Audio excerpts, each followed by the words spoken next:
Hey, good afternoon there, Sweet Peas. Basic Prepper Mom Myra here, and I'm going to do a product review probably this weekend. I want to review it first, and then I'll get on here and kind of tell you what I think about it. It is from a very reputable company that's been around for a while. I have not gotten this particular item, but I have gotten things from them in the past. I really like them. Quality stuff as far as I can tell, and I really like them. So it is a heating / cooking element. Super excited to try it. It was on sale, and of course, me being me, I didn't just get one, I got two. So we'll see how that works. The only issue that I have, or the only hesitation, is the fuel source that goes with it, but we'll talk about that, and I'll kind of see how that plays out as well. So I was actually listening last night to a on Instagram. It was a short clip on somebody that I follow, and he's pretty famous. He's pretty big name. He's ex Secret Service for the Obama administration, has a lot of insight. Normally he sticks to political stuff, and he happened to talk about the food shortages of 2023 in an article that he ran across. Now, this had me, normally I'm like, okay, whatever, but this kind of put my hackles up a little bit, because this is not in his wheelhouse normally. He, I'm sure, has a lot of preparedness type people that listen to him, but he's more political. So he kind of sticks to more like policies and politics and things like that, candidates and stuff like that. So for me, I mean, it is, you know, food shortages is a serious issue.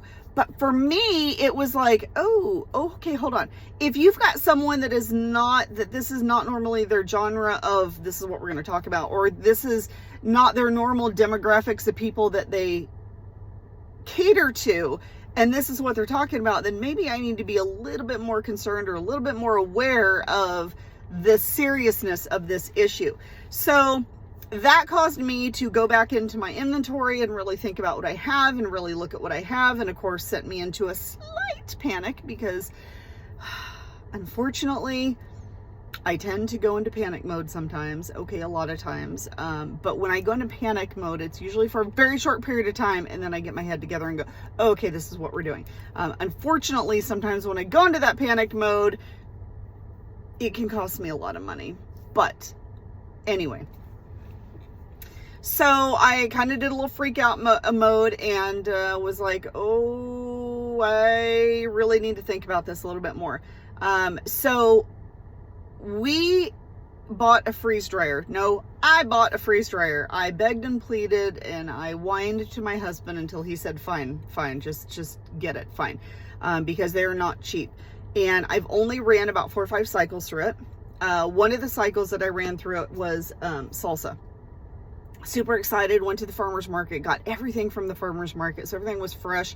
Everything was very homegrown, organic, and I was very excited. I made a spicy batch and a mild batch, and I freeze dried everything, and it came out wonderfully. And I was like, oh, I was so impressed with myself.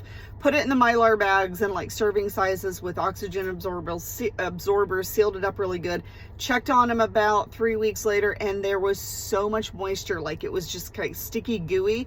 And I was like, oh no.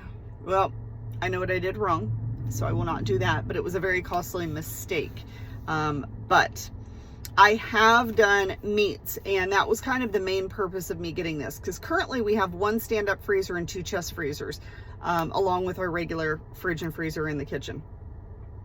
And in Northern California, we tend to lose power. It doesn't matter if it's winter, it doesn't matter if it's summer, we lose power. We do have a generator, but I would absolutely love to not rely on freezer space so much. So my goal is to go through the freezers, which mostly have meat in them, and go ahead and start cooking them and freeze drying all the different meats, which I have done some of them. Now, unfortunately, the freeze dryer puts off a lot of heat, and it requires a cool climate to run properly. My house is very small. It's in my living room, which is where we have a little unit air conditioner, and when it's 110 outside, it has a hard time keeping the house cool. And then you've got something that's putting out so much heat, it just wasn't working, so I had to let it set for a while. Now that it's cooled down, I'm gonna start running it again, because it'll provide some heat to our house right now, so that's kind of nice. But before we start the wood stove, because once the wood stove gets going, we can really warm the house up pretty quick. So while it's still cool enough, I definitely am going to run as many batches as I can in the freeze dryer to get more meat out of the freezer and be less dependent on that. Freeze dryers are not cheap, but this is where, you know, if you do get one, go in with your friends or your community and have a community one. Help each other out that way. I think that would be amazing. But I think we really need to, you know, while we're still stocking up on our medication, because we know that it's going to be a really bad illness season with all the respiratory viruses that are out there, whether it's the C virus or whether it's a cold or a flu or any other respiratory virus going around. Make sure that you're all stocked up on everything that you need for that. But as we are almost in November, a little bit of panic sets in with me okay, 2023 is literally around the corner. So I need to make sure that I've got enough stocked up for my family, because even if we don't see massive food shortages, like you can't find things, I think we're going to definitely see very, very, very high prices, and prices are already rising already and really high at the grocery store. My grocery bill has gone up exponentially. So I think it's going to go up even more. We have a amazing meat market that is in our community. It is family owned and operated, and the owners actually went to high school. Both the owner and his wife have gone to high school with my husband. They have an amazing meat market. They their meat is just absolutely top quality. Prices are as good as you can get.